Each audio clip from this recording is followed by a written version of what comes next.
I'm here with the one that will be taking over the realms of leadership in this great bank, Access Bank, Mr. Herbert Wigwe. It's great to have you, sir. Thank you. Conference. Now, General Electric Company had a wonderful succession plan. We see them still waxing strong. Apple also, we've seen from late Steve Jobs to Tim Cook, and now we're seeing from Mr. Aigboje to Mr. Herbert Wigwe.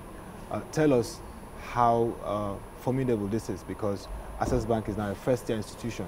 A lot of people want to know, is Access Bank going to be stronger through the succession plan process? Well, let me put it this way. We've always had a very robust succession planning structure within the bank.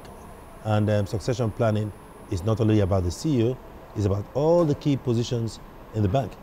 And the idea is to ask yourself, how do we have the right people filling the right slots? If somebody should leave, do you have the appropriate people? And making sure that you have a robust institution that can be able to stand the test of time. It just happens to be that at this point in time, since I mentioned, that he would be retiring, we already had a succession plan that basically threw me out. I believe that we will run an institution that is still founded on the very strong value system that we believe in and that our people believe in, and that will create an institution that is built to last and will stand the test of time. Now, we live in a rapidly changing world, and it's very fast. With the mobile technologies even enhancing it, how prepared is this new era of leadership to cope with the challenges and even the changes in the financial system? Absolutely.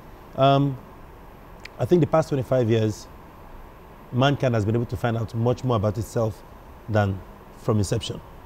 The role of mobile telephones, technology, the internet, social media, the demographic changes in the world, etc., are bringing and creating brand new markets. The regulatory framework, the call for more responsible businesses, all right, that pay attention to climate and all of that is creating a much more different, type of institution, market than ever before.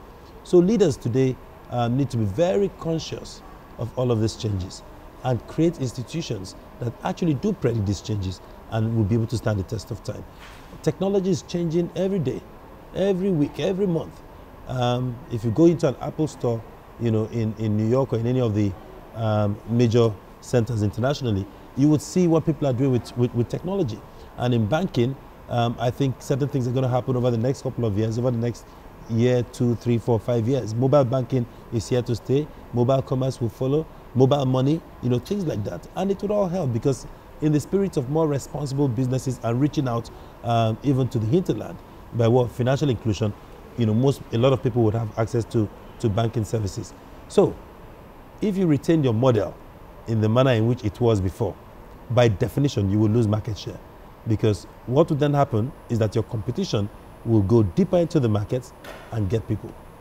There are people who come up with the 80-20 rule, that those who live in the major commercial centers, 20% of the population will control 80% of the world. It is true, but we also know that the informal markets, all right, in Africa are perhaps almost as large, as the formal markets. So, if you don't reach out, at the end of the day, I think you will lose significant market share and, of course, relevance in the markets.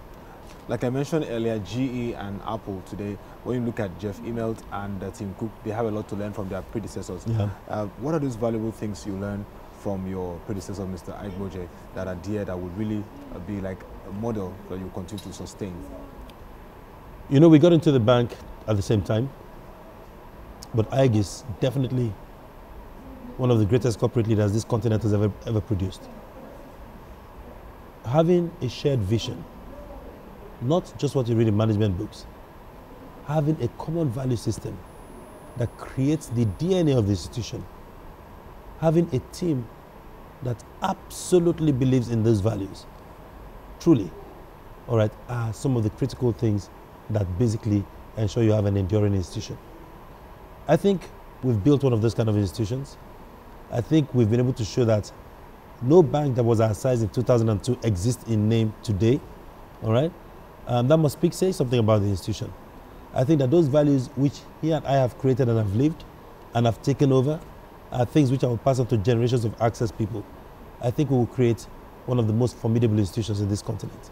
And finally, with this succession planning model working out, what is your word on sustainable leadership in Africa, which is key? It's a challenge. Well, I think the concept of leadership, great leadership, is still being is still evolving in Africa. And one of the reasons we're running this entire conference is that Aig had been one of the greatest apostles, and he had been a great convener of things like this. I'm not talking of not just in Nigeria, but across the continent. And to celebrate him, we thought, what better way than to put people with diverse backgrounds to discuss issues around leadership, sustainable leadership, whether it is in government, in private sector, etc., etc. Now, so this is supposed to support Africans, Nigerians, etc., in understanding how to create sustainable leadership and create businesses, that are responsible and will stand the test of time, which Access Bank, by the way, stands for. So we believe that this whole process will continue to evolve, all right, and more people who run businesses will know that businesses don't exist only for profits, all right. You must contribute, all right, to the society in which you do business, and that is what we're trying to push. Thank you very much, Mr. Herbert Wigwe, for the time. Wish you all the best as you assume this new position. Thank you. Thank you.